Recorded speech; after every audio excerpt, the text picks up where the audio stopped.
আসসালামু আলাইকুম বন্ধুরা, আশা করি আপনারা সকলেই অনেক ভালো আছেন। আজকের ভিডিওতে আমি আপনাদেরকে দেখাবো আপনার ওয়াইফাই কে কে লুকিয়ে বা চুরি করে চালাচ্ছে এবং তাদেরকে সারা জীবনের জন্য কিভাবে ব্লক বা আনব্লক করবেন। তো এই কাজটি করার জন্য আপনি সর্বপ্রথম গুগল ক্রোম ব্রাউজার ওপেন করবেন এবং আপনি যে রাউটারটি চালাচ্ছেন সে রাউটারের পিছনে দেখবেন আইপি অ্যাড্রেস লেখা রয়েছে। ওই আইপি অ্যাড্রেসটি সার্চ বারে সার্চ করবেন। তো আমি এখন টিপি লিঙ্ক রাউটার ব্যবহার করছি। তো আমি এখানে টিপি লিঙ্ক রাউটারের আইপি অ্যাড্রেস সার্চ করছি। টিপি লিঙ্ক রাউটারের আইপি অ্যাড্রেস হলো 192.168.0.1। কোনো রাউটারের পিছনে আইপি অ্যাড্রেস দেওয়া থাকে না। সেক্ষেত্রে যদি আপনাদের রাউটার টিপি লিঙ্ক বা টেন্ডা হয়ে থাকে তাহলে আপনারা এই আইপি অ্যাড্রেসটি ইউজ করতে পারেন, কারণ টেন্ডা এবং টিপি লিঙ্ক রাউটারের বেশিরভাগই এই আইপি অ্যাড্রেসটি দেওয়া থাকে। সুতরাং আপনার রাউটার যদি টিপি লিঙ্ক বা টেন্ডা হয় তাহলে আপনি নিঃসন্দেহে এই আইপি অ্যাড্রেসটি ব্যবহার করতে পারেন। আইপি অ্যাড্রেসটি সার্চ বারে লেখার পর সার্চ করে দিবেন। তো আমি এখন সার্চ করে দিচ্ছি। সার্চ করার পর আমার এখানে এরকমের ইন্টারফেস শো করেছে। আপনাদের ওখানে এরকমের ইন্টারফেস শো নাও করতে পারে। আপনাদের ওখানে ইউজার নেম এবং পাসওয়ার্ড চেতে পারে, অথবা আগে ইউজার নেম এবং পরে পাসওয়ার্ড চাইতে পারে। তো যেটাই চাক আপনি দিয়ে দিবেন। এখানে আমার রাউটারের পাসওয়ার্ড দিতে বলছে, তো আমি আমার রাউটারের পাসওয়ার্ড দিয়ে দিচ্ছি। আপনার যদি আপনার রাউটারের ইউজার নেম এবং পাসওয়ার্ড না জানা থাকে তাহলে আপনি যার মাধ্যমে লাইন নিয়েছেন তার কাছ থেকে আপনার ইউজার নেম এবং পাসওয়ার্ডটি নিয়ে নেবেন।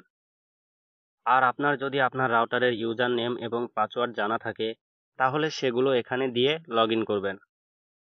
আপনার রাউটারটি যদি টিপি লিঙ্ক হয় তাহলে লগ ইন করার পর আপনার সামনে এরকমের ইন্টারফেস শো করবে। এখন যদি আপনি এই উপরে এখানে খেয়াল করেন তাহলে এখানে কয়েকটা অপশন দেখতে পাবেন। এখানে যদি আপনার অন্য কোনো অপশনে সিলেক্ট করা থাকে তাহলে এখান থেকে ডিভাইস নামের এই অপশনটি সিলেক্ট করবেন। এখন এর একটু নিচে যদি দেখেন তাহলে এখানে আরো দুটি অপশন দেখতে পাবেন। একটি হলো কানেক্টেড ডিভাইস আর একটি হলো ব্লক ডিভাইস। কানেক্টেড ডিভাইস হলো এই মুহূর্তে আপনার রাউটারের সঙ্গে কতগুলো ডিভাইস কানেক্ট আছে এগুলা তার লিস্ট। আর যদি এখান থেকে আপনি ব্লক ডিভাইস অপশনে যান তাহলে এখানে যে ডিভাইসগুলো দেখতে পাবেন সেগুলো হচ্ছে আপনি কাকে কাকে ব্লক করে রাখছেন সেই লিস্ট।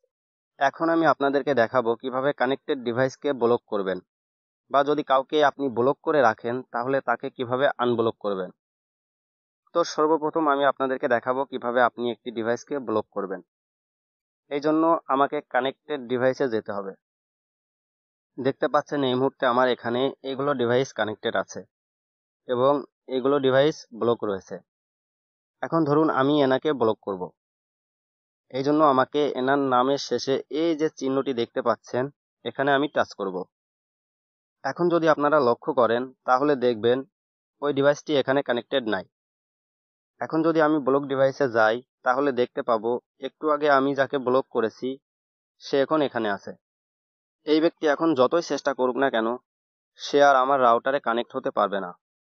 সে যদি আমার পাসওয়ার্ড জেনেও যায় তারপরও সে আমার ওয়াইফাই চালাতে পারবে না। আমি যদি আবার তাকে আনব্লক করে দেই তাহলে সে আমার ওয়াইফাই আবার চালাতে পারবে। আনব্লক করার জন্য আমি যে ডিভাইসটি আনব্লক করব তার নামের শেষে এই চিহ্নটি দেখতে পাচ্ছেন, এই চিহ্নটিতে একটি চাপ দেবেন। ব্যাস, আনব্লক হয়ে গেল। তো বন্ধুরা, এই ছিল আমার আজকের ভিডিওটি যদি আপনাদের ভালো লেগে থাকে তাহলে একটি লাইক দিবেন। সবার সুস্বাস্থ্য কামনা করে আজকের মতো বিদায় নিচ্ছি। দেখা হবে অন্য কোনো ভিডিওতে। আল্লাহ হাফেজ।